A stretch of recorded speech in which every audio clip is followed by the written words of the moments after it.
mu buhanga twifitemo n'ibidasanzwe ubudasa turihariye mu kugufasha muri applying yawe.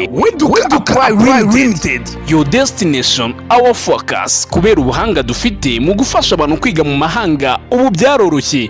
Dufasha ababyeyi bafite abana ndetse n'abantu muri rusange, abantu ku giti cyabo bashaka kwiga muri ibi bihugu bikurikira.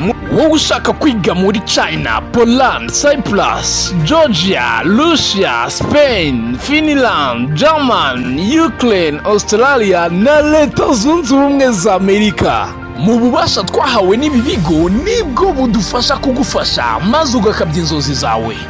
Si ibyo gusa kandi duha amahirwe abifuza gukora muri ibi bihugu, Pologne, Poland. Si ibyo gusa kandi kuko abantu bose tubafasha kuva mu itangira kugera bagezeyo kandi tugakomeza kubakurikirana. Sinabyihererana kubabwira ko dufite ububasha duhabwa n'ibigo biri muri ibyo bihugu.